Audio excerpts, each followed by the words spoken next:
રાજ્યના ખેડૂતો હવે રાસાયણિક ખેતી છોડી અને પ્રાકૃતિક ખેતી તરફ વળ્યા છે। રાજ્યમાં હવે ખેડૂતો પ્રાકૃતિક ખેતી તરફ વળ્યા છે। ખેડબ્રહ્માના લક્ષ્મીપુરા કંપા ગામે ખેડૂતે પહેલ કરી અને પ્રાકૃતિક ખેતીની શરૂઆત કરી હતી। રાજ્યમાં ખેડૂતો રાસાયણિક ખેતી છોડી પ્રાકૃતિક ખેતી તરફ વળ્યા છે। આર્થિક ફાયદાની સાથે સાથે આરોગ્યમાં પણ ફાયદાકારક ઉત્પાદન મેળવી રહ્યા છે।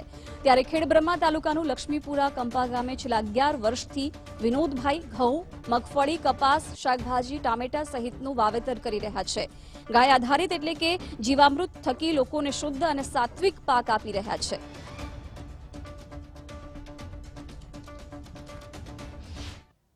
વર્ષ 2011 થી ખેતી રાસાયણિક દવા ખાતર વગરની ખેતી ચાલુ કરેલી છે।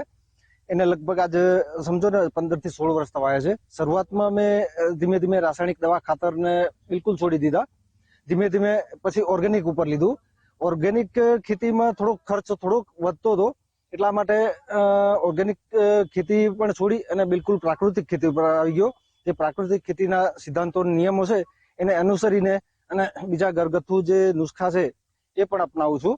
વિનોદભાઈ લગભગ હું જોઉં છું 8 થી 10 વર્ષથી ઓર્ગેનિક ખેતી કરે છે। અમે અમારું આખું ગામ સમજો ને પ્રાકૃતિક ખેતી કરે છે। એમાં શાકભાજી વાવે છે, રીંગણ છે, ટામેટા છે, દૂધી છે, કારેલા છે, મરચા છે, લગભગ બધી જ શાકભાજી વાવે છે અને ઘઉં બી વાવે છે, મકઈ બી વાવે છે।